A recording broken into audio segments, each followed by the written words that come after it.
Lawyers for former President Donald Trump have compared the FBI raid on Mar-a-Lago to a dispute over an overdue library book. A Florida judge is deciding whether to appoint a special master to review classified documents seized during the FBI raid of his home. Our Washington correspondent Annalise Nielsen joins us live. Now, Annalise, what's the judge ruled? Well, the judge has said they're going to hold off ruling until she's had further time to consider what was put forward today. It was about a 2-hour hearing.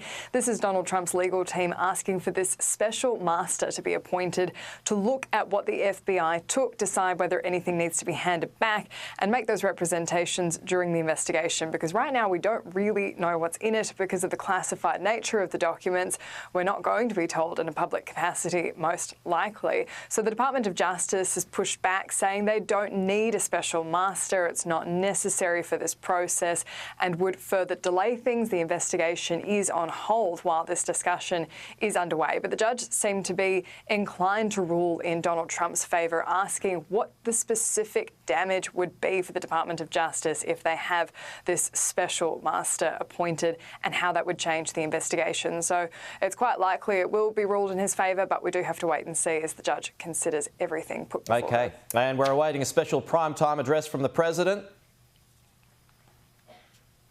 Yeah, this is quite an unusual one to be happening. It's more in a political context than what we normally see from prime time addresses from the president that tend to happen around State of the Union or wars, national security issues. This is all about Donald Trump again. This speech is happening in Pennsylvania outside Independence Hall. The president is on his way.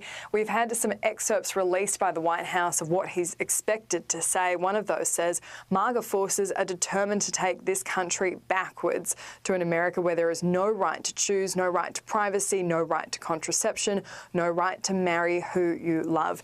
This has been a quite divisive topic. They've been targeting MAGA Republicans in particular, saying they're extremists, semi-fascists. Of course, there is still quite a big MAGA movement in America, and there could be another run at the White House from Donald Trump if he's not indicted on anything. This is big focus for the Democrats going into midterms, and it should be noted Pennsylvania is an important state for midterms as well. We also had the press secretary Karine Pierre talk about why this speech, in her opinion, isn't divisive. This speech, just to give you a little bit about what the speech is going to be about, it's going to be optimistic.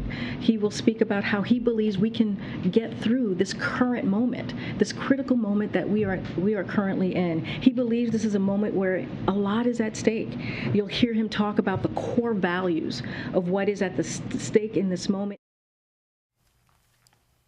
So, Pete, that speech will happen in just a matter of hours. Republicans are giving a pre-buttal speech as well from Scranton, Pennsylvania, President Joe Biden's home. Unusual again, but this is all quite an unusual moment in American politics. Annalise Nielsen, thank you.